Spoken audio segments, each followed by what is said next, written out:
तो दोस्तों चलिए जानते हैं फटाफट से झारखंड की 10 बड़ी प्रमुख खबरें जो आप सभी को जरूर पता होना चाहिए। तो दोस्तों बढ़ते हैं सबसे पहली खबर की ओर, जो निकल के आता है जेबी केसेस अध्यक्ष टाइगर जयराम महतो के साइड से। तो दोस्तों हम आपको बता दें, टाइगर जयराम महतो ने एकदम सटीक एंड वैलिड रीजन बताया लोकसभा चुनाव हारने का। देखिए आप इस वीडियो में। देखिए वैलिड रीजन यही रहा कि जो 10 दिन हमारा डिस्टर्ब हुआ, नॉमिनेशन के दिन के बाद जो प्रशासनिक दांव पेच आरंभ हुए हैं हमारी अरेस्टिंग को लेकर आएंगे, तो वही हमारा सबसे बड़ा रीजन रहा कि 10 दिन, मेरा 10 नहीं, 1 तारीख से हम 13 तारीख को कार्यक्रम किए, यानी 12 दिन माइनस हुआ। तो 12 दिन अगर हम फील्ड में होते हैं तो नहीं करने से भी कम से कम एक दिन में हम एवरेज 20-25 गाँव विजिट करते थे।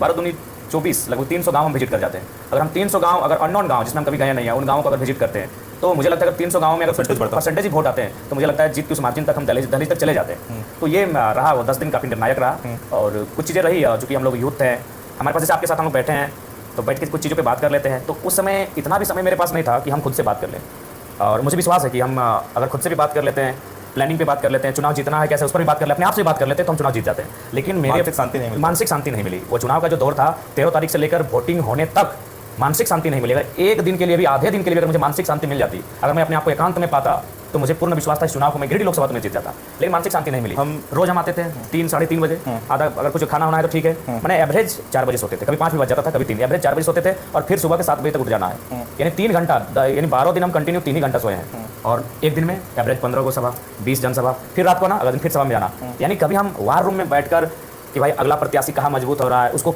किन किन मुद्दों को हम डैमेज करें, हाँ, किसी भी चीज़ की बात नहीं कर पाए। गिरिडीह में भी जो मेरे बाकी 2 प्रत्याशी थे उन्होंने अच्छा काम किया। जयराम महतो को कैसे डैमेज करना है उन्होंने बहुत अच्छा काम किया। सोशल मीडिया में मेरे फोन से फोटो को अपलोड करवाना है, ये अच्छा काम किया। हाँ बिल्कुल, कौन सी बात कहाँ कैरेक्टर कैसे करना है, वो सारा चीज़ उन्होंने बहुत प्लानिंग के साथ किया। कौन से लोग में उसके खिलाफ बोलेंगे, कौन से चैनल में उनके खिलाफ बुलवाएंगे, किस यूट्यूबर को मैंने उसके खिलाफ उसके पीछे लेके जाएंगे, उन्होंने मतलब एक बढ़िया अपना कूटनीति का प्रयोग किया। लेकिन मेरे पास ये समय, मैं वही बोला, मैंने जो स्पीच में बोला उतना ही बोला, लेकिन मैंने बैठकर कभी उनके बारे में 5 मिनट भी ये चर्चा नहीं किया। मुझे चुनाव जीतने के लिए एक नियम ये भी है कि आप अपनी तो पॉजिटिव बताइए, लेकिन जो आपके प्रतिद्वंदी है उन्हें कैसे डैमेज करना है, फिलहाल आज के दौर में जो दौर चला है इसको भी कूटनीति का पार्ट है। लेकिन हम लोगों ने ऐसा नहीं किया। बाकायदा मेरे पास एक आया था, हमारे दोस्त कह रहे थे कि कुछ महिलाएं हैं, उनको हमने कह दिया कि इस बार मोदी जी का चिन्ह नहीं है फुलछा, वो सिलेंडर में तब्दील हो गया। बोले नहीं, झूठ मत बोलिएगा, महिलाएं उनको ठगिएगा नहीं, देना है वोट, नहीं देना है अलग बात है। हम लोग कूटनीति का पार्ट नहीं बने, जो भी किए साफ सुथरा किए, पब्लिक के सामने किए। और बिल्कुल हम तो आज भी लोग भी आश्चर्यचकित थे, उनका कोई कार्यक्रम नहीं होता था। जो भी 2 प्रत्याशी हमारे प्रतिद्वंदी रहे उनका एक भी कार्यक्रम हमको दिखाइए तो अपने बुते कोई बड़ा कार्यक्रम, कोई बड़ा जनसेला सभा या फिर कोई बड़ा रोड शो या फिर कोई भी कार्यक्रम जो अपने दम पर उन्होंने किया हो। एक के कार्यक्रम में उनके सुप्रीम आए थे और एक के कार्यक्रम में सीएम साहब आए थे। इसके अलावा उनका कोई कार्यक्रम इस क्षेत्र में विशेष नहीं रहा, लेकिन हम लोग का कार्यक्रम कंटिन्यू, कभी शांत नहीं रहा। तो ये चीज़ें उनके कारण था कि उनके पास होता है ना कि कोई मतलब नहीं है राज्य का उत्थान हो, राज्य को आने वाले 10 साल का रोड मैप क्या होगा, एजुकेशन पर क्या बातचीत होगी, शिक्षा पर क्या बातचीत होगी, स्वास्थ्य पर क्या बातचीत होगी, कोई मतलब नहीं है। 3 लाख वोट है भैया जो एनडीए को जाएगा, वो कैसा भी रहे मतलब नहीं करता है। वो कश्मीर से आगे चुनाव लड़े या कन्याकुमारी से लड़े, अगर वो एनडीए के सिंबल से आ रहा है उसके गठबंधन से 3 लाख साढ़े 3 लाख वोट जाएंगे, और ठीक 3 लाख साढ़े 3 लाख उसके ओपोनेंट है। ये कोई मतलब नहीं है, वो अच्छा इंसान है, गुड ह्यूमन बीइंग है, कोई मतलब नहीं। वो एनडीए को डिफीट करने के लायक है, तो हम 3 लाख साढ़े 3 लाख वोट कर देंगे। तो ये उनका ताकत था, उनके पास दोनों के पास 3.25 लाख साढ़े 3 लाख वोट। पूरे मामले में इस बात को आप मानते हैं कि 2 ताकतें जब आपस में खड़ी रहती हैं, ताकतवर ताकतें, बिल्कुल, तो वो आपस में डील कर लेती हैं। लेकिन जब कोई तीसरी ताकत खड़ी होने लगती है तो फिर कोशिश किया जाता है उन दोनों को द्वारा कि इसको दबाया जाए। ये बिल्कुल, तो जयराम महतो अपने आप को वो दबती हुई ताकत के रूप में देखते हैं उनकी नजरों में? नहीं, उन्होंने प्रयास किया, तो बड़ी सुंदर किसी ने कहा कि साहब खूब कोशिश करो हमें मिट्टी में मिलाने की, पर आप भूल गए हम तो बीज हैं और हमारी आदत है उग जाने की, तो हम उग गए। बढ़ते अगली खबर की ओर, जो निकल के आता है दक्षिण अफ्रीका के साइड से। तो दोस्तों हम आपको बता दें कि दक्षिण अफ्रीका के कैमरून शहर में झारखंड के 27 मजदूर फंस गए हैं, और हम आपको बता दें कि उनको 4 महीने से कोई भी तनख्वाह भी नहीं मिली है। और उन्होंने एक वीडियो रिलीज करते हुए राज्य सरकार से मदद मांगने की गुहार लगाई है। देखिए आप इस वीडियो में। साउथ अफ्रीका कैमरून से बोल रहे हैं। हम लोग 27 मजदूर 29 मार्च को हम लोग यहाँ कैमरून पर पहुँचे। हम लोग को टिकट वीसा LNT कंपनी के नाम से दिया गया। यहाँ आने के बाद पता चलता है कि ये कंपनी ने ठेकेदार में लाके हम लोग को घुसा दी है।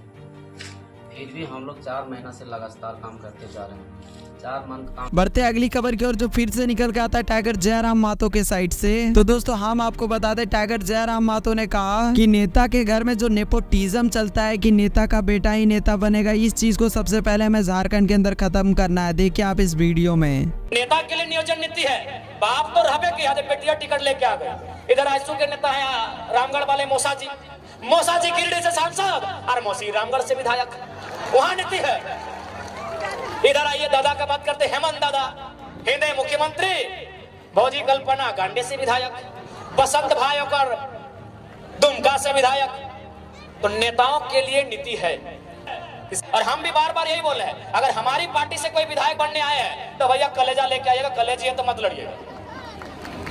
नहीं होगा, सीधे रास्ते से झारखंड में पॉलिटिक्स नहीं होगा, वही होगा। फिर हम जीतेंगे, 2 गो गार्ड आगे रहेगा, 2 गो पीछे रहेगा, वही चलेगा जैसा चल रहा है। 4 गो फार्म हाउस रहेगा, 1 गो घर वाली रहेगी, 2 गो बाहर वाली रहेगी, यही चलेगा। देखिए स्पष्ट कहेंगे, ये जो सिस्टम चल रहा है, इस सिस्टम से ना राज बदलेगा ना राज की तकदीर बदलेगी। इस सिस्टम में जब तक निर्मल जैसे नेता नहीं आएंगे। बढ़ते अगली खबर की ओर, जो निकल के आता है झारखंड के प्राथमिक स्कूलों के साइड से।